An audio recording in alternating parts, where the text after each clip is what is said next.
നിനക്ക് വേറെ ആരെയും കിട്ടിയില്ലേ, ഇത്ര ചെറിയ ചെക്കനെ കല്യാണം കഴിക്കാൻ പറ്റുള്ളൂ. ഞാൻ പറഞ്ഞു നിങ്ങൾക്ക് എന്താണ്, എൻ്റെ ഇഷ്ടമാണ്, ഞാൻ ആറിനെ കല്യാണം കഴിക്കണ്ടെന്ന് തീരുമാനിക്കുന്നത് ഞാനാണ്. അല്ലാണ്ട് നിങ്ങൾ പറയുന്ന 10-60 വയസ്സായ കളവനെ കിട്ടേണ്ട ആവശ്യം എനിക്കില്ല.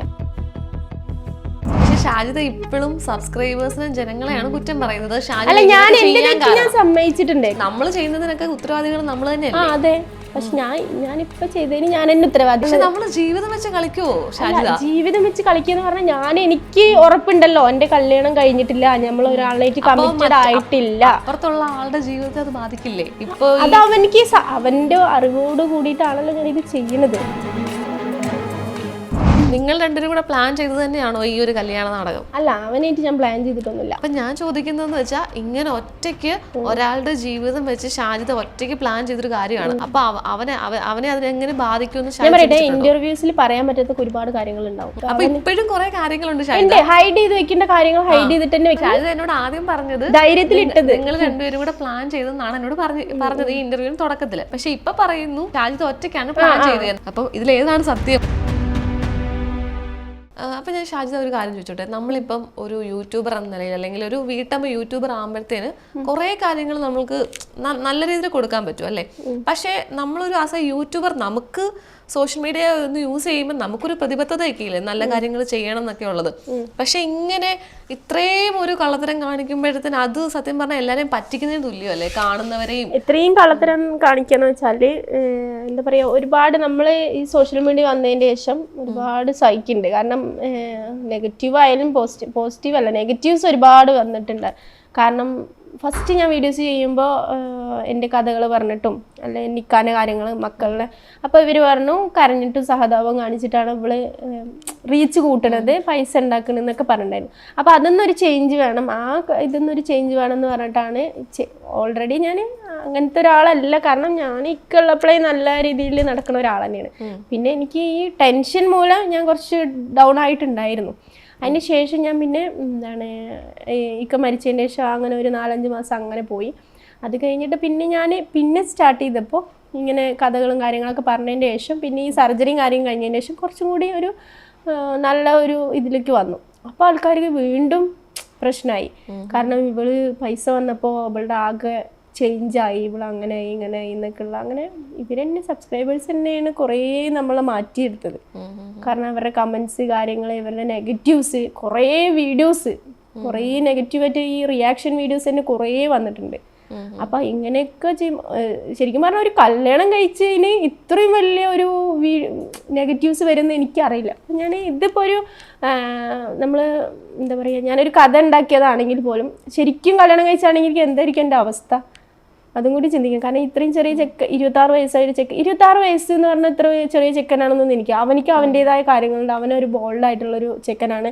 ശരിക്കും പറഞ്ഞാൽ 10-35 വയസ്സായവരെ കാട്ടിയും ചിലപ്പോൾ മെച്യൂരിറ്റി ഉള്ള ഒരാളായിരിക്കും 10-26 വയസ്സായ ഒരു സംഭവം. അപ്പോൾ ഇവർ പറയുന്നു ചെറിയ ചെക്കനെ കണ്ടുപിടിച്ചു, എങ്ങനെ ഇവൾക്ക് സാധിക്കുന്നു കല്യാണം കഴിയാത്ത ചെക്കന്മാരെ, അങ്ങനത്തെ ഒക്കെ കുറേ നെഗറ്റീവ്. പക്ഷെ അവിടെ ഒരു വ്യത്യാസമില്ലേ ഷാജിദ? കാരണം നമ്മുടെ ഇഷ്ടമാണ് ഒരു പ്രായമുള്ള ഒരാളെ കല്യാണം കഴിക്കണോ ചെറുപ്പക്കാരനെ കല്യാണം കഴിക്കണം എന്നുള്ളതല്ല നമ്മുടെ ഇഷ്ടമാണ്. പക്ഷെ ഷാജിദയ്ക്ക് ഇപ്പൊ ഒരു നെഗറ്റീവ് ഇത്രയും വരാനുള്ള കാരണം എനിക്ക് തോന്നുന്നു ഷാജിദ വന്ന് പറഞ്ഞ കാര്യങ്ങൾ കൊണ്ടായിരിക്കാം. കാരണം വീട്ടുകാരെ അറിയിച്ച് അല്ലെങ്കിൽ ഉമ്മയോട് പറഞ്ഞ് ഒക്കെ എല്ലാരെയും അറിയിച്ചുകൊണ്ടുള്ളൊരു വിവാഹമാണ്, അവരും കൂടെ സമ്മതിച്ചുകൊണ്ടുള്ളൊരു വിവാഹമായിരുന്നെങ്കിൽ ചിലപ്പം ഷാജിദയ്ക്ക് ഇത്ര നെഗറ്റീവ് വരത്തില്ല. പകരം ഷാജിദ വന്ന് പറഞ്ഞ കാര്യങ്ങൾ കൊണ്ടായിരിക്കാം ഷാജിദയ്ക്ക് ഇത്രയും നെഗറ്റീവ് വന്നത്. അതായത് ആരെയും അറിയിച്ചിട്ടില്ല, മക്കളോട് മാത്രം ചോദിച്ചു. അല്ലാതെ മക്കൾ പറഞ്ഞു ഉമ്മയ്ക്ക് ഇഷ്ടമുള്ളത് ചെയ്തോ, അല്ലാതെ ഉമ്മയോട് ചോദിച്ചിട്ടില്ല, അല്ലെങ്കിൽ കൂട്ടുകാരോട് പോലും. അതായത് ഓൾറെഡി ഷാജിദ തന്നെ നേരത്തെ പറഞ്ഞിട്ടുണ്ട് ഷാജിദയോട് രണ്ടാമത് വിവാഹം കഴിക്കാനൊക്കെ പറഞ്ഞത് കൂട്ടുകാരാണ്, പക്ഷെ അവരോട് പോലും ഒരു കാര്യങ്ങളും പറഞ്ഞിട്ടല്ല ഇത് ചെയ്തതെന്ന് പറഞ്ഞു. അപ്പൊ ഈ കാര്യങ്ങളൊക്കെ അല്ലേ ശരിക്കും നെഗറ്റീവ് വരാൻ കാരണം? അതായത് അല്ലാതെ ഷാജിദ കല്യാണം കഴിച്ചതാണോ നെഗറ്റീവ് വരാൻ കാരണം? അല്ല, കല്യാണം കഴിച്ചതിലും നെഗറ്റീവ് ഇല്ല, ചെറിയ ചെക്കന് എന്നുള്ളതിലാണ് ഫുൾ നെഗറ്റീവ് വന്നിരിക്കുന്നത്. ഇത്ര ചെറിയ ചെക്കന് ഇവളെ എങ്ങനെ കല്യാണം, അങ്ങനെയാണ്, അതാണ് നെഗറ്റീവ്. അല്ലാണ്ട് കല്യാണം കഴിച്ചു. കുറേ പേര് എന്നെ കുറേ പേരല്ല, ഒരു 2-3 സ്ത്രീകളെ വിളിച്ചിട്ട് എന്നോട് ചോദിച്ചത്, നിനക്ക് വേറെ ആരെയും കിട്ടിയില്ലേ, ഇത്ര ചെറിയ ചെക്കനെ കല്യാണം കഴിക്കാൻ പറ്റുള്ളൂ, നിനക്ക് കുറച്ച് ഏജ്ഡ് ആയിട്ടുള്ള ആളെ കല്യാണം കഴിച്ചാൽ എന്താ? ഞാൻ എന്നെ ഷോക്കായി. ഞാൻ പറഞ്ഞു നിങ്ങൾക്ക് എന്താണ്, എൻ്റെ ഇഷ്ടമാണ്, ഞാൻ ആറിനെ കല്യാണം കഴിക്കേണ്ടെന്ന് തീരുമാനിക്കുന്നത് ഞാനാണ്. അല്ലാണ്ട് നിങ്ങൾ പറയുന്ന 10-60 വയസ്സായ കളവനെ കെട്ടേണ്ട ആവശ്യം എനിക്കില്ല. നിങ്ങൾക്ക് അതിലെന്താ നഷ്ടം വരാനുള്ളത്? ഞാനിപ്പോൾ ഒരു 26 ആയ ചിക്കനെ കല്യാണം കഴിച്ചു പറഞ്ഞിട്ട് നിങ്ങൾക്ക് അതിലൊരു നഷ്ടം വരാനില്ല പറഞ്ഞിട്ട് ഞാൻ കോള് കട്ടാക്കി. അങ്ങനത്തെ 2-3 കോൾസ് എനിക്ക് വന്നിട്ടുണ്ടായിരുന്നു. എന്തിനും ഇങ്ങനെ ചെറിയ ചിക്കനെ കല്യാണം കഴിച്ചു, എന്താണ് അതിൻ്റെ പ്രശ്നം എന്ന് എനിക്കിപ്പോഴും അറിയില്ല. എന്നാൽ ഞാൻ ഒരു കാര്യം പറയട്ടെ, നേരെ തിരിച്ച് നമ്മളെ ഇപ്പോൾ ഒരു എനിക്കിപ്പോൾ 32 വയസ്സ്, ഒരു 60 വയസ്സ് ഏജുള്ള ആൾ കിട്ടിയാലും കുഴപ്പമില്ല. നേരെ മറിച്ച് പെൺകുട്ടികൾ മാത്രം കുറച്ച് കമ്മിയുള്ള ചെക്കന്മാരെ കിട്ടി ഭയങ്കര അത് ഒരു ഇതാണ്, വിവാദമാണ്. അതെന്താ സംഭവം എന്ന് എനിക്കറിയില്ല. പക്ഷെ അങ്ങനെ ഒരു വിവാദം ഉണ്ടാക്കിയത് ഇപ്പൊ ഷാജിദ തന്നെയാണല്ലോ. വിവാദം എന്ന് പറഞ്ഞാല് കല്യാണം കഴിച്ചതോ ചെറിയ ചെക്കനോ അതൊന്നല്ല ഇവർക്ക് എന്താന്ന് വെച്ചാല് ആദ്യം ഇവര് കല്യാണം കഴിക്കില്ലേന്ന് ചോദിച്ചിട്ടുള്ള പ്രശ്നം. കല്യാണം കഴിക്കാൻ പറഞ്ഞപ്പോൾ ഇവര് വേറെ ഓവള് പിന്നെ കല്യാണം കഴിക്കും അങ്ങനെയുള്ളവര്, പിന്നെ മക്കളിൽ ഇട്ടിട്ട് പോകും എന്നുള്ളത്. ഞാൻ പറയട്ടെ, എൻ്റെ ഈ 5 മക്കളിനെ ഇപ്പോൾ ഈ 1.5 വർഷത്തോളം ഞാൻ നോക്കുന്നുണ്ട്. ഈ 1.5 വർഷം കഴിഞ്ഞിട്ട് ഇനി ഒരാളെ കല്യാണം കഴിച്ചാലും ഞാൻ അതേ നോട്ടം തന്നെ നോക്കാം. കാരണം ഞാൻ അവരുടെ ഉമ്മയാണ്. ഒരിക്കലും ഉമ്മ എന്നുള്ള സ്ഥാനത്ത് നിന്ന് വേറൊരാൾ മാറിവില്ല. ഉപ്പ മാറിയായിരിക്കും. കാരണം പിന്നെ അത് അവരുടെ ഉപ്പ മരിച്ചുപോയി, ആ ഉപ്പ തന്നെ ആയിരിക്കും അവർക്ക് എപ്പോഴും ഉപ്പ. ഇനി ഒരാൾ കല്യാണം കഴിച്ചാൽ അവരുടെ ഉപ്പ എന്ന് വിളിക്കാൻ അവർ തയ്യാറല്ലായിരിക്കും. പിന്നെ നോക്കണത് ഞാനാണ് കുട്ടികളെ. ഇപ്പോൾ കല്യാണം ഞാൻ പറയട്ടെ, ഈ പെൺകുട്ടികൾക്ക് ഈ ഒരു വർഷം, എൻ്റെയൊക്കെ മരിച്ചിട്ട് 1 വർഷം 1.5 വർഷം ആവാനായില്ലേ. അപ്പോൾ നമ്മുടെ ഈ ഇതിൽ തന്നെ കല്യാണം ഈ ഒരു സെക്കൻഡ് മാരേജ് ഭാര്യ മരിച്ച ഉടനെ കഴിക്കുന്നവരുണ്ട്. 40 ദിവസം കഴിയുന്നതിന് മുന്നേ ഒരാളെ കല്യാണം കഴിച്ചിട്ട് കൊണ്ടുവരുന്ന ആൾക്കാർ എന്താ പറയുക, കുട്ടികളെ നോക്കാനാണ്, അവന് ഒറ്റയ്ക്കല്ലേ, അവൻ ഇനി എങ്ങനെ ജീവിക്കും. ഇതേ സ്ഥാനത്ത് പെൺകുട്ടികളെ എങ്ങനെ ഒറ്റയ്ക്ക് ജീവിക്കുന്നവർ ചിന്തിക്കണില്ലേ? ഈ പറയുന്ന സബ്സ്ക്രൈബേഴ്സും ഈ പറയുന്ന ജനങ്ങൾ ചിന്തിക്കണില്ലേ? പക്ഷെ ഷാജിദ ഇപ്പോഴും സബ്സ്ക്രൈബേഴ്സിനെ ജനങ്ങളെയാണ് കുറ്റം പറയുന്നത്. ഞാൻ സമ്മതിച്ചിട്ടുണ്ട്, കാരണം ഞാൻ ചെയ്യാൻ കാരണം. പക്ഷെ ഇവരിങ്ങനെ പറഞ്ഞതുകൊണ്ട് ഞാൻ ഇങ്ങനെ ചെയ്യുന്നു പറഞ്ഞാൽ ശരിയുണ്ടോ ഷാജിദ? കാരണം നമ്മൾ ചെയ്യുന്നതിനൊക്കെ ഉത്തരവാദികൾ നമ്മൾ തന്നെയല്ലേ? അതെ. പക്ഷെ ഞാനിപ്പോ ചെയ്തതിന് ഞാൻ തന്നെ ഉത്തരവാദി. അത് ഞാനിപ്പോ ആരുടെ മേലെയും ഞാൻ പറഞ്ഞ് അടിച്ചേൽപ്പിക്കണില്ല. കാരണം ഞാൻ ചെയ്തത് ഞാൻ തന്നെ തെറ്റുകാരി. കാരണം ഒരാളിനെ കൊടുന്ന് കല്യാണം കഴിച്ചു എന്ന് പറയുന്നതിൽ ഞാൻ ചെയ്ത തെറ്റ് ഞാൻ തന്നെയാണ്. പക്ഷെ ഇതിന് ഒരു സൈഡ്, ഒരു വശം നോക്കുമ്പോൾ ഇതിനൊക്കെ കാരണം ബാക്കിയുള്ളവരും ഉണ്ട് ഇല്ലേ? നമ്മുടെ മൈൻഡിലേക്ക് അത് എത്തിക്കാൻ കാരണം ഇവരാണ്. അതെങ്ങനെയാണ്? എനിക്കത് മനസ്സിലാവുന്നില്ല. കമന്റിലൂടെ ഇവര് ഓരോന്ന് പറയുന്നത് നമ്മുടെ മൈൻഡിലേക്ക് എത്താം. നമ്മൾ സോഷ്യൽ മീഡിയയിൽ നിൽക്കുന്നത്. നിങ്ങൾ പറയട്ടെ, നമ്മളുടെ തീരുമാനം കൂടുതലായിട്ട് ഞാൻ നിങ്ങളുടെ ഇന്റർവ്യൂവിന്റെ ഒരു വീഡിയോ തന്നെ എടുക്കുക. നിങ്ങൾ ഒരുപാട് ഇന്റർവ്യൂസ് ചെയ്യുന്നുണ്ട്. നിങ്ങൾക്ക് ഇന്റർവ്യൂസിൽ തന്നെ നിങ്ങൾക്ക് ഫുൾ നെഗറ്റീവ്സ് വരുന്നത്. നിങ്ങളുടെ ഇന്റർവ്യൂസ് ശരിയില്ല, നിങ്ങൾ ഇങ്ങനെ ചെയ്യണത് ശരിയില്ല. അപ്പൊ നിങ്ങൾ എന്താ ആലോചിക്കും? നമ്മുടെ ഇത് ഒന്നുകൂടി ഇത് നമ്മൾ ചെയ്യുന്നത് ശരിയില്ലേ? നിങ്ങൾ പക്ഷെ നിങ്ങൾക്ക് നെഗറ്റീവ് വരുമ്പോ നിങ്ങൾ ഒരിക്കലും ഇതും കൊണ്ട് തന്നെ മുന്നോട്ട് പോകില്ല. നമ്മുടെ ശരികളും തെറ്റുകളും നമ്മുടെ മാത്രമല്ല. അല്ലാതെ ഇപ്പൊ ഞാൻ ചെയ്യുന്നൊരു കാര്യം എനിക്ക് ശരിയായിരിക്കും, പക്ഷെ അത് മറ്റൊരാൾക്ക് തെറ്റായിരിക്കും. അപ്പൊ അവര് തെറ്റെന്ന് പറഞ്ഞത് കൊണ്ട് ഞാനത് മാറ്റാൻ നിൽക്കുവോ? ഇല്ല. അല്ല, പക്ഷെ നിങ്ങളൊരു സംഭവം, നിങ്ങളൊരു ബിസിനസ് ആണെങ്കിൽ നിങ്ങൾ ഈ ഡ്രസ്സ് കൊടുത്തിട്ട് ഈ ഡ്രസ്സ് ശരിയില്ല, ഇത് അത്ര ഇതില്ല എന്ന് പറഞ്ഞാൽ നിങ്ങൾ അത് മാറ്റും. അതുപോലെ തന്നെയാണ് നിങ്ങളുടെ ഇന്റർവ്യൂസിൽ ഓക്കെ, അത് കസ്റ്റമർ, അതേപോലത്തെ ഒരു കസ്റ്റമർ ആണ് നമ്മുടെ സോഷ്യൽ മീഡിയ നമ്മൾ കാണുന്നത്. നമ്മൾ ജീവിതം വെച്ച് കളിക്കുവോ? ജീവിതം വെച്ച് കളിക്കുക പറഞ്ഞാൽ എനിക്ക് ഉറപ്പുണ്ടല്ലോ എന്റെ കല്യാണം കഴിഞ്ഞിട്ടില്ല, നമ്മൾ ഒരാളായിട്ട് കമ്മിറ്റഡ് ആയിട്ടില്ല. അപ്പുറത്തുള്ള ആളുടെ ജീവിതത്തെ അത് ബാധിക്കില്ലേ? ഇപ്പൊ അത് അവന്റെ അറിവോട് കൂടിയിട്ടാണല്ലോ ഞാൻ ഇത് ചെയ്യുന്നത്.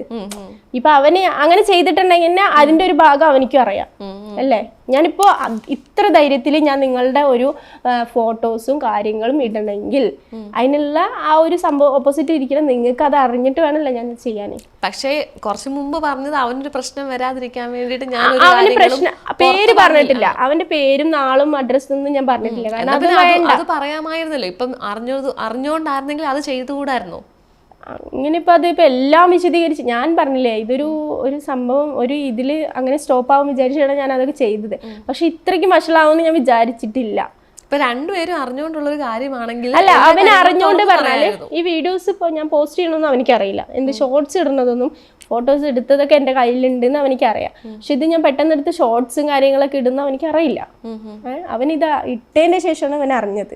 അറിഞ്ഞതിന് ശേഷം പിന്നെ വീട്ടിലും ബാക്കിയുള്ളവരൊക്കെ കണ്ടു, വീഡിയോസ് ഒക്കെ കണ്ടതിന് ശേഷമാണ് ഇത് പ്രശ്നമായത്. പക്ഷെ ഇത് നിങ്ങൾ പ്ലാൻ ചെയ്യുമ്പോൾ അല്ല, ഇവനായിട്ട് ഈ സംഭവം ഞാൻ പ്ലാൻ ചെയ്തിട്ടില്ല. ഈ കല്യാണത്തിന്റെ ഈ സംഭവം ഞാൻ ഇവനായിട്ട് പ്ലാൻ ചെയ്തത്. ഞാൻ ഒറ്റയ്ക്ക് എന്റെ പ്ലാനിങ് ആണ്. കുറച്ചു മുമ്പ് ഷാജി തന്നെയല്ലേ പറഞ്ഞു നിങ്ങൾ രണ്ടുപേരോടാണ് പ്ലാൻ ചെയ്യുന്നത്? അല്ല, അത് ഞാൻ പറയട്ടെ, ഇവൻ ഇതില് ആ ഷോർട്സ് ഇടാൻ കാരണം ഞാനാണ്. ഷോർട്സ് ഞാൻ ഇട്ടതാണ്. അതൊരു സംഭവം പറഞ്ഞാൽ എനിക്കൊരു ദേഷ്യത്തിന്റെ പുറത്ത് ഞാനൊരു ഷോർട്സ് ഇട്ടാണ്. ദേഷ്യം എന്ന് പറഞ്ഞാൽ ഇങ്ങനെ പ്രഷർ കയറിയിട്ട് ഇട്ട ഷോർട്സ് ആണ് അതൊക്കെ. അത് ഒരു പാട്ടിട്ടിട്ട് ഇട്ടതാണ്, അല്ലാണ്ട് ഇതാണ് എൻ്റെ കെട്ടിയവൻ ഞാൻ ഇവനെ കല്യാണം കഴിച്ചു എന്ന് പറഞ്ഞിട്ട് ഇട്ടിട്ടില്ല ഒരിക്കലും. അപ്പം അതിന് കയറിയിട്ട് എടുത്തിട്ട് വേറെ ആൾക്കാരാണ് വീഡിയോസ് ഇട്ടത്. ഷാജിദ കല്യാണം കഴിച്ച ആളിത്, ഇത്ര ചെറിയ ചെക്കനെയാണ് ഷാജിദ കല്യാണം കഴിച്ചെന്ന് പറഞ്ഞിട്ട് അത് പരത്തിയത്, മെയിനായിട്ട് പരത്തിയത് സൂഫി സഫർ പറഞ്ഞ ഒരു ഇസ്ലാമിക് ചാനലുണ്ട്. അയാളാണ് എൻ്റെ വീഡിയോസ് എടുത്തിട്ട് പരത്തിയത്. അങ്ങനെ അയാൾ എനിക്ക് വിളിച്ചിട്ടുണ്ടായിരുന്നു. അയാൾ എനിക്ക് പേഴ്സണലായിട്ടൊരു കോൾ ചെയ്തിട്ടുണ്ടായിരുന്നു. കോൾ ചെയ്തിട്ട് അയാൾ എന്നോട് ചോദിച്ചു, ഇതെന്താ സംഭവം ഷാജിദ, കല്യാണം കഴിഞ്ഞോ അങ്ങനെ. അപ്പം ഞാൻ അയാളുടെ തമാശ പറഞ്ഞു, ആ കല്യാണം കഴിഞ്ഞു എന്ന് പറഞ്ഞു. അപ്പോൾ ആരാ എന്താ ഇതൊക്കെ, ഞാൻ ഒരു ബ്രദർ എന്ന രീതിയിൽ, അയാൾ വീഡിയോ ചെയ്യുന്നുള്ള രീതിയിൽ അയാളോട് ഒരിക്കലും ഞാൻ പറഞ്ഞിട്ടില്ല. അപ്പോൾ ആരാണ് എന്താണെന്നൊക്കെ ചോദിച്ചപ്പോൾ ഞാൻ ഇതേപോലെ ഇവൻ്റെ പേര് പറഞ്ഞു, ഇവൻ ഇങ്ങനെയാണ്, കാസർഗോഡുകാരനാണ്, സർഫലി എന്നൊക്കെ പറഞ്ഞിട്ട് അയാളോട്, ഓ അങ്ങനെയാ പറഞ്ഞു. അപ്പോൾ ഞാൻ പറഞ്ഞു ഇത് വീഡിയോ ആയിട്ടൊന്നും ചെയ്യുകയും ചെയ്യരുത് പറഞ്ഞു. ഇയാൾ എന്താ ചെയ്തിരിക്കുന്നത് വെച്ചാൽ ഈ ഇട്ട ഷോർട്സും കാര്യങ്ങളൊക്കെ സ്ക്രീൻഷോട്ട് എടുത്തിട്ട് ഉടനെ ഇയാളൊരു വീഡിയോ ചെയ്തു. കാസർഗോഡുകാരനാണ്, ഇങ്ങനെയാണ്, ഇവനെയാണ് കല്യാണം, ഷാജി കല്യാണം കഴിച്ചിരിക്കുന്നത്, ഇയാളാണ് വീഡിയോ എടുത്തിട്ടത് ഫസ്റ്റ്. അങ്ങനെ ഇയാളുടെ നിന്ന് പിന്നെ എല്ലാം സ്പ്രെഡായത്. പിന്നെയാണ് ഇങ്ങനെ സ്പ്രെഡായി എല്ലാവരും ഇടാൻ തുടങ്ങിയത്. അല്ലാണ്ട് ഇതിപ്പോ ഞാൻ അതിൽ നിൽക്കുന്ന വിചാരിച്ചത്, ഞാൻ ഷോർട്സ് ഇട്ടിട്ട് ഞാനത് അങ്ങനെ. ഇതിന് ശേഷമാണോ നിങ്ങൾ എന്നോട് പ്ലാൻ ചെയ്തേ എന്ത് ഇങ്ങനെ കല്യാണത്തിന്റെ ഒരു ഇറക്കി വിടാന്ന്? കല്യാണത്തിന്റെ സംഭവം എന്ന് വെച്ചാൽ ഞാൻ അതിന്റെ മുന്നൊരു എന്റെ കല്യാണമാണെന്നൊക്കെ പറഞ്ഞിട്ടൊരു വീഡിയോ ചെയ്തിട്ടുണ്ട്. പക്ഷെ ഇന്ന ആളാണെന്നൊന്നും ഞാൻ പറഞ്ഞിട്ടില്ല. അതിന്റെ ശേഷമാണ് ഞാൻ ഈ ഷോർട്സ് ഇടുന്നത്. ഷോർട്സ് ഇട്ടപ്പോൾ ഈ ചെക്കന്മാരനെയൊക്കെ കണ്ടപ്പോൾ ഇവർ വിചാരിച്ചു ഞാൻ കല്യാണം കഴിച്ച ചെക്കനാണ്. അതിൽ പിന്നെ നമ്മൾ കൈ പിടിച്ചിട്ട് നടക്കണതും മറ്റേ ഊഞ്ഞാലാടണതും ഒരുമിച്ചിട്ടൊക്കെ ഉള്ളത് കണ്ടപ്പോൾ ആൾക്കാർ വിചാരിച്ചു ആ ഇവൻ തന്നെയാണ്. അപ്പൊ ആദ്യം കല്യാണം കഴിച്ചു എന്ന് പറഞ്ഞ് ഒരു വീഡിയോ ഇട്ടല്ലോ, കല്യാണം കഴിഞ്ഞ് കഴിക്കാൻ പോകാൻ നിക്കാ കഴിഞ്ഞിട്ടുണ്ടെന്ന് പറഞ്ഞു കേട്ടോ. അപ്പൊ അത് ആരെ ഉദ്ദേശിച്ചാണ്? ആരും ഉദ്ദേശിച്ചില്ല, വെറുതെ ഇട്ട വീഡിയോ, ഒരു കണ്ടന്റിന് വേണ്ടി അറിഞ്ഞൂടെ ഇങ്ങനെ ഒരു വീഡിയോ വരുമ്പോ ഓഫ് കോഴ്സ് ആളുകൾ അങ്ങനെ തന്നെ ചിന്തിക്കുമെന്ന്. എടുക്കും, പക്ഷെ ഇങ്ങനെ എടുത്ത് ചെയ്യുന്ന ഞാൻ ചിന്തിച്ചിട്ടില്ല, അത്ര വലുതായിട്ട് ചെയ്യുന്ന എനിക്ക് അറിയില്ലായിരുന്നു. ഓക്കെ, അപ്പൊ ഞാൻ എന്റെ അവസാനത്തെ ചോദ്യം എന്ന് പറഞ്ഞത്, നിങ്ങൾ രണ്ടുപേരും കൂടെ പ്ലാൻ ചെയ്തത് തന്നെയാണോ ഈ ഒരു കല്യാണ നാടകം? അല്ല, അവനായിട്ട് ഞാൻ പ്ലാൻ ചെയ്തിട്ടൊന്നുമില്ല.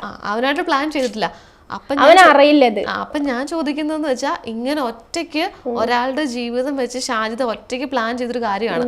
അപ്പൊ അവനെ അതിനെങ്ങനെ ബാധിക്കുമെന്ന് ഞാൻ പറയട്ടെ, ഇന്റർവ്യൂസിൽ പറയാൻ പറ്റാത്ത ഒരുപാട് കാര്യങ്ങൾ ഉണ്ടാവും എനിക്ക്. ഇപ്പോഴും കുറെ കാര്യങ്ങളുണ്ട് ഹൈഡ് ചെയ്ത് വെക്കേണ്ട കാര്യങ്ങൾ ഹൈഡ് ചെയ്തിട്ട് തന്നെ വെക്കണം. പേഴ്സണൽ ആയിട്ടുള്ള കാര്യങ്ങൾ ഞാൻ പറയട്ടെ, നിങ്ങളുടെ ഇപ്പൊ പേഴ്സണൽ ആയിട്ടുള്ള കാര്യങ്ങൾ ഒരിക്കലും മുന്നിൽ വന്നപ്പോ എന്റെ ഇക്കാന്റെ സ്വകാര്യത ഉണ്ടാവും. എന്റെ ഇക്കാന്റെ ഇപ്പോഴും ഇക്ക മരിച്ചതിനും എനിക്കൊരു സ്വകാര്യത എപ്പോഴും ഉണ്ട്. ആ ഒരു സ്വകാര്യത ഞാൻ ഒരിക്കലും ഇന്റർവ്യൂസില എന്റെ യൂട്യൂബ് ചാനലിൽ വന്ന് പറയില്ല. അതിപ്പോ ഞാൻ മരിക്കും അത് എന്റെ മനസ്സിൽ ഹൈഡ് ചെയ്ത് വെക്കാന്നല്ലാണ്ട് ഒരാളോട് ഞാൻ പറയില്ല. അതുപോലെ തന്നെ എനിക്കിപ്പോ ഇവനായിട്ടുള്ള ഒരു സ്വകാര്യത ഉണ്ടെങ്കിൽ തന്നെ അത് എനിക്ക് യൂട്യൂബേഴ്സിന് എനിക്ക് ഇന്റർവ്യൂയിലോ എൻ്റെ വീഡിയോയിലോ വന്ന് പറയേണ്ട ആവശ്യമില്ല.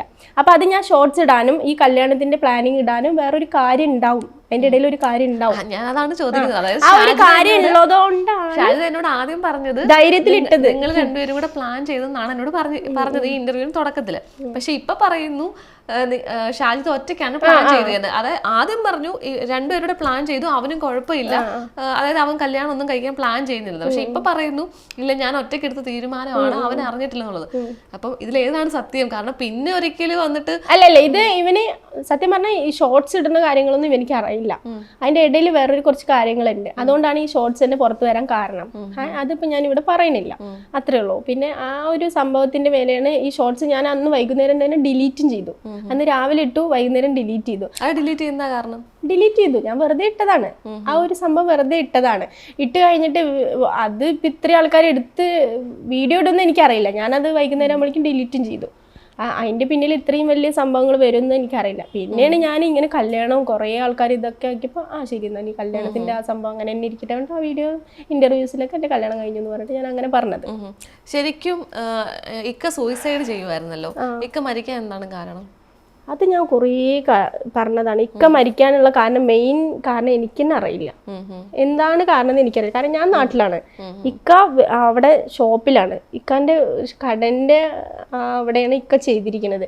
അപ്പൊ ഈ ഇക്ക മരിക്കുന്നതിന് മുന്നേ ഒരു 9:30 വരെ എന്നോട് സംസാരിച്ചിട്ടുണ്ട്, മക്കളോട് സംസാരിച്ചിട്ടുണ്ട്. അപ്പൊ അങ്ങനത്തെ ഒരു മനുഷ്യൻ ഒരു 10 മണിക്ക് സൂസൈഡ് ചെയ്ത് പറയുമ്പോൾ എനിക്ക് തന്നെ ഷോക്കായിരുന്നു. ഇക്ക മരിച്ചു പറയുമ്പോൾ ഞാനേ വിശ്വസിച്ചിട്ടില്ല. അപ്പൊ കടയിലത്തെ ആ ഒരു ചെക്കൻ എനിക്ക് ആ സ്റ്റാഫ് വിളിച്ച് പറയുമ്പോൾ ഞാൻ വിശ്വസിച്ചിട്ടേ ഇല്ല. ഞാൻ അവനോട് നീ പോയി പണി നോക്ക്, നീ രാത്രി വിളിച്ചിട്ട് എന്നെ കളിയാക്കണ്ടെന്ന് അവനോട് പറഞ്ഞത്. അപ്പൊ അത്രയും ഷോക്കാണ് എനിക്ക് ഇക്ക മരിച്ച കാര്യം. പിന്നെ ഇക്ക മരിച്ച കാര്യം എങ്ങനെ ഞാൻ നിങ്ങളോട് പറയാ? എന്താണ് ഇപ്പൊ ഈ ഇക്ക മരിക്കുന്നതിന് മുമ്പ് കുറച്ചധികം മെസ്സേജസ് ഇക്കയുടെ ഫോണിലോട്ട് വന്നുള്ള കാര്യങ്ങൾ ഷാജി തന്നെ ഓൾറെഡി പറഞ്ഞിട്ടുണ്ട്. അപ്പൊ ആ മെസ്സേജിൽ പറയുന്ന കാര്യങ്ങൾ ഇതൊക്കെ തന്നെ ആയിരുന്നില്ലേ, ഒരു ദുബായ് ചെറുക്കനുമായിട്ട് അടുപ്പമുണ്ട് എന്നൊക്കെ പറഞ്ഞിട്ടുണ്ടായിരുന്നു. ഇപ്പം അത് ഇക്ക എന്നെ കണ്ടുപിടിച്ചിട്ടുണ്ട്. ആ സംഭവം അല്ലേ, ആ ഫോൺ ഞാൻ കൊണ്ടുവന്നിട്ടില്ല. അതൊരു പഴയ ഫോണില് ഇക്കാക്ക് ആ പെണ്ണ് അയച്ച മെസ്സേജസ്, ഒരു ഷെമി പറഞ്ഞിട്ടുള്ള അക്കൗണ്ടിൽ നിന്ന് മെസ്സേജസ്, ആ ചെക്കൻ്റെ ഫോട്ടോ എല്ലാം എൻ്റെ ഫോണിൽ ഇപ്പോഴും കിടപ്പുണ്ട്, അവളുടെ വോയിസ് എല്ലാം. അത് ഇക്ക എന്നെ കണ്ടുപിടിക്കുകയും ചെയ്തു. ഇക്ക എന്നെ അതിനെ തിരിച്ച് അവരോട് വിളിച്ച് സംസാരിച്ചിട്ട് ഇതാക്കിയിട്ടുണ്ട്. എന്നോട് വന്നിട്ട് ഇക്ക പിന്നെ അതിന് ശേഷം സോറി പറഞ്ഞിട്ടുണ്ട്. അതിനെ ചൊല്ലിയിട്ട് ഞാൻ ഇക്കും കൂടി പ്രശ്നമായിട്ടൊക്കെ ഉണ്ട്. പക്ഷെ അതൊരു മരിക്കാൻ കാരണമല്ല. പിന്നെ ഇക്ക മരിക്കുന്നതിന് മുന്നേ എന്തെങ്കിലും ഇക്കാക്ക് മെസ്സേജസ് എന്തെങ്കിലും കോൾസോ വന്നിട്ടുണ്ടോ എന്ന് എനിക്ക് അറിയില്ല.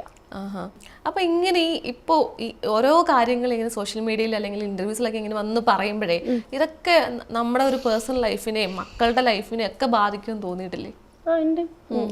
എന്റെ ലൈഫിനെ ഓൾറെഡി ബാധിച്ചു. കാരണം മക്കള് സ്കൂളിൽ അവരെയൊക്കെ ഇങ്ങനെ മക്കളുടെ ഇപ്പൊ മക്കള് 2 മക്കൾ എത്തിങ്ങാനയിൽ പഠിക്കുന്നതാണ്. അപ്പൊ അവർക്ക് ഏകദേശം അവരുടെ അടുത്ത് ഇങ്ങനെയുള്ള കല്യാണത്തിന്റെ കാര്യങ്ങളൊക്കെ ഉസ്താദ്മാരും കാര്യങ്ങളൊക്കെ ചോദിക്കുമ്പോഴും ഞാൻ മക്കളോട് പറയുന്നത് ഇതിന്റെയൊക്കെ ഒരു കാര്യങ്ങൾ പിന്നിൽ ഇങ്ങനെയൊക്കെ ഉണ്ട്. പിന്നെ അവർക്ക് ഓൾറെഡി അറിയാം യൂട്യൂബ് എനിക്കുള്ള വരുമാനം ഇതാണ്, എൻ്റെ ഓരോ കണ്ടന്റ്. ഇപ്പൊ എനിക്ക് എന്താ പറയാ, എന്നോട് ചോദിക്കണ അല്ലെങ്കിൽ ഉസ്താദ്മാരായാലും എൻ്റെ ഓരോ കണ്ടന്റ് കണ്ടിട്ട് നിങ്ങളൊന്നും വിചാരിക്കരുത്. കാരണം ചിലപ്പോൾ എൻ്റെ യൂട്യൂബിൽ പല കണ്ടന്റ് അത് ചിലപ്പോൾ സത്യം വരും, നുണ വരും, അങ്ങനത്തെ കണ്ടന്റ് ഒക്കെ വരും. അത് നമ്മളുടെ ഓരോ ഇതാണ്, ജീവിതത്തിനോടനുബന്ധിച്ചിട്ടുള്ളതാണ്. അതുകൊണ്ട് അത് മക്കളിലേക്ക് അങ്ങനെ അടിച്ചേൽപ്പിക്കില്ല.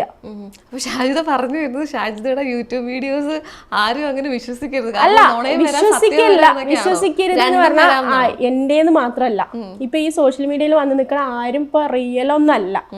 ഈ 10-20 മിനിറ്റ് കാണുന്ന ആൾക്കാരല്ലല്ലോ ബാക്കിൽ. ഇപ്പൊ ഞാൻ പറയട്ടെ, ന്യൂ ആയിട്ട് നിൽക്കണ ആ 2 ബ്രദേഴ്സും ഉണ്ടല്ലോ, ഇപ്പൊ റീസെന്റ് ആയിട്ട് കല്യാണമൊക്കെ കഴിഞ്ഞു കൊച്ചായി, അവരെന്തായിരുന്നു, അവരുടെ വീട്ടിൽ എന്തായിരുന്നു, അമ്മയും അച്ഛനും എന്തായിരുന്നു, ഏട്ടനനി അയ്യോ ഇങ്ങനെ ഒരു ഏട്ടനനിയനും ആയിരുന്നു വേണ്ടത് കുടുംബത്തിൽ എന്ന് പറഞ്ഞ ആൾക്കാർ എന്തായി, ഒരു ഏട്ടനെ എങ്ങനെയൊക്കെ തല്ലിച്ചതയ്ക്കാൻ പറ്റും അങ്ങനെയൊക്കെ തല്ലിച്ചതച്ചിട്ടുണ്ട്. അപ്പൊ അത് സോഷ്യൽ മീഡിയ അല്ലേ, അത് യൂട്യൂബ് അല്ലേ, അത് അവരുടെ റിയൽ ലൈഫ്, അതാണ് പേഴ്സണൽ ലൈഫാണ്. അപ്പൊ അവര് ഇപ്പൊ നമ്മൾ കണ്ടതൊന്നുമല്ല അവരുടെ ജീവിത ചരിത്രം. കാരണം ഏട്ടൻ അനിയൻ അത്ര സ്നേഹമുള്ള അനിയനാണെങ്കിൽ ഒരിക്കലും നേരിട്ട് അറിയാവുന്നവരാണോ അവര്? അല്ല, ഞാൻ ഞാൻ അവരുടെ വീഡിയോസ് കാണുന്ന ആൾക്കാരാണ്. അപ്പൊ നമ്മൾ സബ്സ്ക്രൈബേഴ്സ് ആണല്ലോ, നമ്മൾ കണ്ടിട്ടുണ്ടല്ലോ. നമുക്ക് ആരും നേരിട്ട് അറിഞ്ഞിട്ടില്ല. ഇപ്പൊ എന്നെ ഈ കണ്ട ജനങ്ങളൊക്കെ അറിയാൻ തുടങ്ങി സോഷ്യൽ മീഡിയയിലാണ്. എന്നെ ആർക്കും അറിയാത്തൊരു ഗ്രാമത്തിലുള്ള ഒരാളിന് ആർക്കും അറിയില്ല. സോഷ്യൽ മീഡിയയിലൂടെയാണ് ഷാജി എന്താന്ന് അറിഞ്ഞത്. അപ്പൊ അതുപോലെ തന്നെ ഈ പ്രണവ് പ്രവീണ് നല്ലൊരു ഏട്ടൻ അനിയൻ ബന്ധമായിരുന്നു. അപ്പൊ അത് കണ്ടിട്ട് ഒരുപാട് ആൾക്കാർ ഇങ്ങനെ വേണം എന്നുള്ള കുടുംബം ഇങ്ങനെ ആയിരിക്കണം. പക്ഷെ അവർ തല്ലി പിരിഞ്ഞപ്പോ എന്തൊക്കെ പ്രശ്നങ്ങളായി. ഒരു അനിയൻ ഏട്ടനെ ചെയ്യാൻ പാടാത്ത കാര്യങ്ങളൊക്കെ ചെയ്തു. ഗർഭിണിയായിരിക്കുന്ന ആ പെൺകുട്ടിനെ ചെയ്യാൻ പാടാത്തൊക്കെ അവർ ചെയ്തില്ലേ. അപ്പൊ അതാണ്, അത്രേ ഉള്ളൂ. അപ്പൊ ഈ 20 മിനിറ്റ് നിൽക്കുന്നതല്ല. അപ്പൊ ഞാൻ എൻ്റെ യൂട്യൂബിൽ എല്ലാം നുണയെന്നല്ല ഞാൻ പറഞ്ഞത്. ഇപ്പൊ റീസെന്റ് ആയിട്ട് വന്ന ഈ കല്യാണം കാര്യങ്ങളൊക്കെ ഞാൻ ഉണ്ടാക്കിയ ഒരു കണ്ടന്റ് മാത്രമാണ്, അല്ലാണ്ട് വേറെ ഒന്നുമല്ല. അത്ര. അപ്പൊ ഞാൻ കാര്യം ചോദിച്ചോട്ടെ, ഒരു കൗതുകത്തിന് പുറത്ത് ഇപ്പം കുറെ ഇന്റർവ്യൂസ് പോയല്ലോ, ഇതിലെല്ലാം അതായത് കല്യാണം കഴിഞ്ഞുള്ള കാര്യങ്ങളാണ് ഫുൾ ആ ഇന്റർവ്യൂല് പറഞ്ഞതും ചോദിച്ചതും ഒക്കെ. നമ്മൾ ക്വസ്റ്റ്യൻസ് ഒന്നും നേരത്തെ കൊടുക്കാറില്ല, പക്ഷെ സ്പോട്ടിൽ ഈ ആൻസർ പറഞ്ഞിട്ടുണ്ടല്ലോ. അതായത് നിങ്ങൾ തമ്മിൽ അടി ഉണ്ടാക്കാറുണ്ടോ, വഴക്കിടാറുണ്ടോ, എങ്ങനെയായിരുന്നു, അങ്ങനെയായിരുന്നു എന്നൊക്കെ ഇങ്ങനെ ചോദിക്കുന്നത്. നല്ല ഒരു ബന്ധമാണ്. ചോദിക്കാൻ വന്നാൽ അതിനൊക്കെയുള്ള മറുപടികൾ ഷാജിദ കൊടുത്തിട്ടുണ്ട്, എല്ലാം സ്പോട്ടിൽ കൊടുത്തിട്ടുണ്ട്. അപ്പം ഇതൊക്കെ എങ്ങനെയാണ് ഇങ്ങനെ പറയാൻ പറ്റുന്നത്? അതൊക്കെ നമുക്ക് ഒരു യൂട്യൂബായ ഇരിക്കുന്ന ടൈമിൽ നമുക്ക് പല ക്വസ്റ്റ്യൻ വരും, പല ആൻസർ അതിനനുസരിച്ച് ചെയ്യണം നമുക്ക് ഉണ്ടാവും. അപ്പൊ ആൻസർ ചെയ്യണം, അത്രേ ഉള്ളൂ. അത് പ്ലാൻ ചെയ്യണമെന്നില്ല ആൻസർ. നിങ്ങളിപ്പോൾ ചോദിക്കുന്ന ക്വസ്റ്റ്യനും ഞാൻ ആൻസർ പ്ലാൻ ചെയ്തിട്ട് വന്നിട്ടില്ല. നിങ്ങൾ എന്താ ക്വസ്റ്റ്യൻ ചോദിക്കാന്ന് എനിക്ക് തന്നെ അറിയില്ല. അപ്പൊ നമ്മൾ പ്ലാനിങ് ഒന്നല്ല, നമുക്ക് അപ്പൊ തോന്നണം ക്വസ്റ്റ്യൻ ആൻസർ അപ്പൊ പറയാം, അത്രേ ഉള്ളൂ. ഇപ്പൊ അവനെ കുറിച്ച് പറയുന്നത് തന്നെ അവൻ 6 മാസമായിട്ട് എൻ്റെ കൂടെ ഒരു സംഭവമായിട്ട് നിൽക്കണം. അപ്പൊ അവനെ കുറിച്ച് ഏകദേശം എനിക്കറിയാം, എന്നെ കുറിച്ച് ഏകദേശം അവനിക്കും അറിയാം. ഇപ്പൊ ഇത്രയും അറിയാവുന്ന 2 പേരെ ആകുമ്പോഴത്തേന് ഇനി ഇപ്പൊ ഒരു കല്യാണം കഴിക്കാം എന്നൊക്കെ മൈൻഡിലൊക്കെ ഉണ്ടോ? കാരണം എനിക്ക് കല്യാണം കഴിക്കാൻ ഇവനായിട്ട് ആഗ്രഹം ഉണ്ടോന്നാ? അങ്ങനെ അവൻ കല്യാണം കഴിക്കാൻ റെഡിയാണെങ്കിൽ ഞാൻ റെഡിയാണ്. അപ്പം ഷാജിദയ്ക്ക് ഒരു ആഗ്രഹം ഉണ്ടോ ഷറഫിനെ കല്യാണം കഴിക്കാൻ? നല്ല ക്യാരക്ടറാണ്, നല്ല അവൻ കുഴപ്പമില്ലാത്തൊരാളാണ്. ജീവിതത്തിൽ നമുക്ക് ഏറ്റെടുക്കാൻ പറ്റിയ ഒരാളാണ്. അപ്പൊ ഭാവിയിൽ അവൻ കല്യാണം കഴിക്കണം എന്ന് ഞങ്ങൾ പ്ലാനിങ് ഉണ്ടെങ്കിൽ കല്യാണം കഴിക്കണം. അപ്പൊ ഈ മെഹർ എന്നല്ലേ പറയുന്നത്, എനിക്ക് അറിയില്ല കറക്റ്റ്. അപ്പം ഇതിന്റെയൊക്കെ ഒരു ഐഡിയ ശരിക്കും ഷാജിദയുടെ തന്നെയായിരുന്നു മേടിച്ചിടാന്നൊക്കെ ഉള്ളത്? ചെയിൻ ഓൾറെഡി ഞാൻ മേടിച്ചിട്ടതാണ്. പക്ഷെ നിങ്ങൾക്ക് അത്രയും, അതായത് നിങ്ങളുടെ ഒരു സമുദായത്തിൽ പെട്ടവർക്കൊക്കെ അത്രയും മഹത്തരമായിട്ടുള്ള സാധനമല്ലേ? ആരിപ്പോ പേരടിച്ചിടാത്തത്? ഞാൻ പറയട്ടെ, ഇപ്പൊ ഒരു നമുക്ക് എന്തും കൊടുക്കാലോ. എന്റെ അറിവില് എനിക്കറിയില്ല, എന്റെ അല്ലെ ഒരു പുസ്തകം കൊടുക്കാം, അല്ലെങ്കിൽ ഒരു ഖുറാൻ കൊടുക്കാം, എന്ത് വേണമെങ്കിലും മെഹറായിട്ട് കൊടുക്കാം. നമ്മുടെ ഇഷ്ടമാണ് അല്ലെ, വരുന്ന ആളുകളുടെ ഇഷ്ടമാണ്. അതായത് ഇത് പ്ലാൻ എന്താ പറയാ, ആൾക്കാർ ഈ ചെയിന് മാത്രമാണ് ഞാൻ ഇട്ടിട്ടുണ്ടായിരുന്നത്. ചെയിന് മാത്രം കാണിച്ചപ്പോൾ ആൾക്കാർക്ക് വിശ്വാസം ഉണ്ടായിരുന്നില്ല. അവള് വെറും ചെയിന് കാണിച്ചിട്ട് ഇതല്ലല്ലോ മെഹറിടാ, അതിലൊരു ലോക്കറ്റ് അടിച്ച് പേരൊക്കെ ഉണ്ടാവുമല്ലോ എന്ന് പറഞ്ഞു. അപ്പൊ എന്റെ മനസ്സിൽ തോന്നിയ പ്ലാനാണ് ഇത്. വെറും 15 ദിവസം അങ്ങനെ എന്തോ കൊണ്ട് അടിച്ചെടുത്തതാണ് ഞാൻ ഈ പേരും കാര്യങ്ങളൊക്കെ. അങ്ങനെ ഉണ്ട്. നമ്മളിപ്പോ ജസ്റ്റ് നമുക്കൊരു മെഹർ എന്ന് പറഞ്ഞിട്ട് കഴുത്തിലിടാം. പിന്നെ ഇതൊരു ഒരു സേഫ്റ്റിയാണ് എനിക്ക്. എന്താണ് നിങ്ങളുടെ ഭാവി പരിപാടികൾ? കാരണം അങ്ങനെ ഭാവി പരിപാടിയൊന്നും ഇല്ല. അവനിക്കും പ്ലാന് അങ്ങനെ ഭാവി പരിപാടി പറഞ്ഞാൽ ഞാനും അവനും അങ്ങനെ ഭാവി പരിപാടി എനിക്കൊന്നുമില്ല. എന്റെ ലൈഫ് ഞാനിങ്ങനെ, എന്റെ ലൈഫ് ഇങ്ങനെ. ഷാജിദയ്ക്ക് താല്പര്യമുണ്ടോ ഷറഫിനെ കല്യാണം കഴിക്കാൻ? ഇനി അങ്ങനെ ചോദിച്ചാൽ ഇപ്പൊ അവൻ കല്യാണം കഴിക്കാൻ റെഡിയാണെങ്കിൽ ഞാൻ റെഡിയാണ്. അല്ല, ഷാജിദയ്ക്ക് ഇഷ്ടമാണോ? എനിക്കിഷ്ടമാണ്. അവനെ എനിക്കിഷ്ടമാണ്. അവന്റെ ഞാൻ പറഞ്ഞല്ലോ, അവന്റെ ക്യാരക്ടർ ഇഷ്ടമാണ്. അവന്റെ ആ ഒരു സംഭവം എനിക്ക് ഇഷ്ടമാണ്. അത് പറഞ്ഞിട്ട് ഇപ്പൊ അവന് കല്യാണം കഴിക്കണമെന്നൊന്നുമില്ല. അപ്പം ഷറഫിനെ കല്യാണം കഴിച്ച കാരണം മക്കളെയൊക്കെ നോക്കുമെന്ന് ഉറപ്പുണ്ടോ? കാരണം 5 പേരുണ്ട്. കല്യാണം കഴിച്ചപ്പോ എന്തായാലും നോക്കണ്ടേ? മക്കളെ നമുക്ക് യൂട്യൂബ് ചാനലില് വരുമാനം കാര്യങ്ങൾ, ഒരു വരുമാനം എനിക്കുണ്ട്, അവനിക്കൊരു വരുമാനം ഉണ്ടെങ്കിൽ നമ്മൾ അങ്ങനെ മുന്നോട്ട് പോകും, അത്ര തന്നെ. പക്ഷെ അപ്പോൾ ഈ ഞാനൊരു കാര്യം ചോദിക്കട്ടെ, ഷറഫിന് ഓൾറെഡി ഒരു ഇൻസ്റ്റാഗ്രാം അക്കൗണ്ട് ഉണ്ട്, ആളും കുറച്ച് വീഡിയോസ് ഒക്കെ ചെയ്യുന്ന ഒരാളായിരുന്നല്ലോ. വീഡിയോസ് അങ്ങനെ ചെയ്യല, ഇൻസ്റ്റാഗ്രാം അക്കൗണ്ട് ഉണ്ട്. അവൻ ഇങ്ങനെ ജിമ്മിന്റെ കാര്യങ്ങളൊക്കെ ഇടുന്ന ഒരാളായിരുന്നു. പക്ഷെ ഇപ്പൊ ആ അക്കൗണ്ടിൽ ഒന്നും ഇല്ലല്ലോ, എല്ലാ ആളും റിമൂവ് ചെയ്തിട്ടുണ്ട്. അതെനിക്കറിയില്ല, ഞാൻ കാരണം അത് എനിക്കും അറിയില്ല. കാരണം ഞാനിങ്ങനെ കുറെ യൂട്യൂബേഴ്സിന്റെ ഒക്കെ വ്ലോഗ് കാണുമ്പോഴത്തേക്കിന് അതിൽ പറയുന്ന കാര്യങ്ങളാണ് ഒരു അക്കൗണ്ട് ഉണ്ടായിരുന്നു, പക്ഷെ അത് ഇങ്ങനെ റിമൂവ് കാര്യങ്ങൾ ചെയ്യുന്ന ആളല്ല. അവനിക്ക് ഇൻസ്റ്റഗ്രാം അക്കൗണ്ട് ഉണ്ട്, പക്ഷെ അവന് പഴയ കുറച്ച് ഫോട്ടോസും കാര്യങ്ങളും കിടപ്പുണ്ട് എന്നല്ലാണ്ട് അവൻ ഇങ്ങനെ ഡെയിലി വീഡിയോസോ കാര്യങ്ങളോ അങ്ങനെ അപ്ലോഡ് ചെയ്യുന്ന ഒരാളല്ല. എനിക്കത് അവൻ കളഞ്ഞിട്ടുണ്ടോ ഞാൻ നോക്കിയിട്ട് ചെക്ക് ചെയ്തിട്ടില്ല, കളഞ്ഞിട്ടുണ്ടോ. ഇത്ര അടുപ്പമുള്ളവരാണെങ്കിൽ ഡെയിലി ഇങ്ങനെ അല്ല, ഇൻസ്റ്റാഗ്രാമിൽ ചെക്ക് ചെയ്യേണ്ട ആവശ്യമില്ലല്ലോ, വാട്സാപ്പിൽ നമുക്ക് മെസ്സേജ് അയക്കും. അവൻ ബോട്ടിമിൽ വിളിക്കാത്ര തന്നെ, നമ്മൾ ഇൻസ്റ്റയിലേക്ക് പോണില്ല. ഇപ്പൊ അപ്പൊ എന്താണ് ആളിങ്ങനെ ഇപ്പൊ എന്താണ് കരളി പറയുന്നത്? ഇപ്പൊ ഇങ്ങോട്ട് ഇന്റർവ്യൂവിനൊക്കെ വന്നപ്പോഴത്തേന് ആളോട് സംസാരിച്ചായിരുന്നോ? ഈ ഇന്റർവ്യൂവിന്റെ കാര്യം അവനോട് സംസാരിക്കുന്നുണ്ട്, ഡെയിലി മെസ്സേജും കാര്യങ്ങളൊക്കെ ഞാൻ ചെയ്യാറുണ്ട്. എല്ലാവരോടും പറഞ്ഞിരുന്നു, അതായത് ഇനിയിപ്പോ നമുക്ക് ഉള്ളത് തുറന്ന് പറയാം ജനങ്ങളോടൊന്ന് പറഞ്ഞിരുന്നു? അപ്പൊ ആളെന്താ പറഞ്ഞത്? പറഞ്ഞോ എല്ലാ കാര്യങ്ങളും ഉള്ള കാര്യങ്ങൾ നീ ഓപ്പൺ ആയിട്ട് പറഞ്ഞു, കാര്യം ചെയ്തു വെച്ചത് നീ തന്നെ ഓപ്പൺ ആയിട്ട് പറഞ്ഞു. അപ്പം എപ്പോഴെങ്കിലും ഇതേ ചൊല്ലി ഒരു വഴക്കുണ്ടായിട്ടുണ്ടോ? അതായത് നീ ഒന്നും ചെയ്യാൻ പാടില്ലായിരുന്നു അവനായിട്ടോ? അവന്റെ ഷോർട്സ് ഇട്ടപ്പോ അവനിക്ക് ദേഷ്യം വന്നിട്ടുണ്ടായിരുന്നു, ചെയ്യരുതായിരുന്നു, നീ എന്തിനാ അങ്ങനെ ചെയ്തെന്നൊക്കെ ചോദിച്ചിട്ട് അവൻ തല്ലുകൂടിയിട്ടുണ്ടായിരുന്നു. അപ്പൊ ഷാജിദ എന്താ മറുപടി കൊടുത്തേ? അതിനുള്ള മറുപടി അത് എന്താ ഇട്ടതെന്ന് അവനിക്കറിയാം, എന്തിനു വേണ്ടിയിട്ട് അങ്ങനെ ഇട്ടെന്ന് അവനിക്കറിയാം. അതുകൊണ്ട് പിന്നെ അവൻ എൻ്റെ അടുത്ത് തല്ലുകൂടിയിട്ട് കാര്യമില്ലെന്ന് അവനിക്കറിയാം. അവന് ദേഷ്യം വന്നിട്ടുണ്ട്, അതിനെ ചൊല്ലിയിട്ട് അവൻ എൻ്റെ അടുത്ത് വഴക്കിട്ടിട്ടുണ്ട്. പക്ഷെ ആ ഇടാനുള്ള ഒരു ഇൻസിഡന്റ് എന്താന്ന് അവനിക്കറിയാം, അതിപ്പോ ഞാൻ പറയുന്നില്ല. അത്രയും. അപ്പൊ ഇനി ഇതും വന്ന് കഴിയുമ്പോഴത്തേനും ഒരുപാട് ആളുകൾ നെഗറ്റീവ്സ് ഇല്ലെങ്കിലേ ഞാൻ എയറിലാണ്, മൊത്തത്തിൽ എയറിലാണ്. യൂട്യൂബ് തുറന്നാലേ ഷാജിദ ഷജി. ഇപ്പൊ രാവിലെയും കൂടി ഞാൻ ഒരുപാട് വീഡിയോസ് കണ്ടിട്ടാണ് വരുന്നത്. അപ്പൊ എനിക്ക് എന്താ പറയാനുള്ളതെന്ന് വെച്ചാല്, ഒരു സോഷ്യൽ മീഡിയയിൽ ഒരു പെൺകുട്ടി അല്ലെങ്കിൽ ഒരു ജീവിക്കാൻ വേണ്ടി ഒരു ആള് വരുമ്പോഴേക്കും പൊക്കണതും അവരാണ്, നിലത്തിട്ട് അടിക്കണതും അവരാണ്. ഈ സബ്സ്ക്രൈബേഴ്സ് ആണ് നിലത്തിട്ട്. ഇപ്പൊ ഈ ഇത് പുറത്തു വരുമ്പോഴും ആളുകൾ പറയത്തില്ലേ, ഷാജിദയും കോണ്ടന്റിന് വേണ്ടി ഇല്ലാ കഥ ഉണ്ടാക്കി, കണ്ടന്റിന് വേണ്ടിയിട്ട് ഫ്രോഡ് കളിച്ചു പറഞ്ഞാൽ എന്റെ ഈ കല്യാണത്തിന്റെ കാര്യം പറഞ്ഞിട്ട് ഞാൻ അത് എന്റെ ഒരു സേഫ്റ്റിക്ക് വേണ്ടിയിട്ട് ഞാൻ കളിച്ചത് ഇല്ലാന്ന് പറയുന്നില്ല. അതൊരു കണ്ടന്റ് തന്നെ ആണ്. അതും ഈ സബ്സ്ക്രൈബേഴ്സ് ചോദിച്ചതിന്റെ പുറത്തുണ്ടായിട്ടൊരു കണ്ടന്റ് തന്നെയാണ്. അതിപ്പോ ഇല്ലാന്ന് ഞാൻ പറയുന്നില്ല. പക്ഷെ എല്ലാവരുടെ വീഡിയോസും റിയാക്ഷൻ വീഡിയോസ് ചെയ്യണവര് ഇങ്ങനെ വീഡിയോസ് എന്താ പറയാ, നെഗറ്റീവ്സ് ആരുടെയും ഞാൻ വീഡിയോസ് എടുത്ത് ചെയ്യുന്നില്ല, എനിക്ക് എന്റെ ആവശ്യം വന്നിട്ടില്ല. അപ്പൊ ഇപ്പൊ ഷാജിദയുടെ ഒരു യൂട്യൂബ് സബ്സ്ക്രൈബേഴ്സിനോടും ഷാജിദയെ സ്നേഹിക്കുന്നവരോടും കൂട്ടുകാരോടും ഒക്കെ ഷാജിദയ്ക്ക് എന്താ പറയാനുള്ളത്? കാരണം അവരോടൊന്നും പറഞ്ഞിട്ടല്ലല്ലോ ഇങ്ങനെ ഒരു കാര്യങ്ങളൊക്കെ ചെയ്തു വെച്ചത്. അപ്പൊ അവരോട് എന്താ പറയാനുള്ളത്? എന്റെ കല്യാണം കഴിഞ്ഞിട്ടില്ല. വേറെ പറയാനുള്ളത്, കല്യാണം കഴിക്കാനുള്ള പ്ലാനിങ്ങും ഇല്ല. ഇനിയിപ്പോ കല്യാണം കഴിയാണ്ട് നീ ഇങ്ങനെ ആ ചെക്കനായിട്ട് ഇങ്ങനെയൊക്കെ നടന്നു എന്ന് ചോദിച്ചാല് അതിന് എനിക്ക് ഉത്തരമില്ല. കാരണം അതിപ്പോൾ ഒരു ആൽബം സോങ്സാ അല്ലെങ്കിൽ ഒരു നമ്മളിപ്പോൾ എന്തെങ്കിലുമൊക്കെ ചെയ്യണമെങ്കിൽ തന്നെ ഒരു ഫ്രണ്ടിൻ്റെ കൂടെ പോയാലൊക്കെ അങ്ങനത്തെ വീഡിയോസും ഫോട്ടോസൊക്കെ നമ്മൾ എടുക്കേണ്ടി വരും. ഇപ്പോൾ എത്ര ആൾക്കാർ അങ്ങനെ ചെയ്യണ്ടേ, അങ്ങനെ കണ്ടാൽ മതി, അതിനത്രയായിട്ട് കണ്ടാൽ മതി. അല്ലാണ്ട് ഇപ്പോൾ ഇതിലിപ്പോൾ വല്ലാണ്ട് വേറെ പ്രശ്നങ്ങളൊന്നുമില്ല. അല്ലാണ്ട് ഇപ്പോൾ ഇതിന് വല്ലാണ്ട് തെളിവൊന്നും സർഫലിനായിട്ടുള്ള തെളിവ് ഇവർക്ക് ഇല്ല, കിട്ടിയിട്ടില്ല. ഞാനിട്ട ഷോർട്സിനെ സ്ക്രീൻഷോട്ട് എടുത്തിട്ട് വെച്ചത് മാത്രമേ തെളിവുള്ളൂ. അല്ലാണ്ട് ഷാജിദയും ഷറഫലി ഇങ്ങനെയാണ്, ഇങ്ങനത്തെ ബന്ധങ്ങൾ ഉണ്ടെന്ന് വരുത്തി തീർക്കാൻ മാത്രം തെളിവുകൾ ആർക്കും കിട്ടിയിട്ടുമില്ല, ആരുടെ കയ്യിലും ഇല്ല.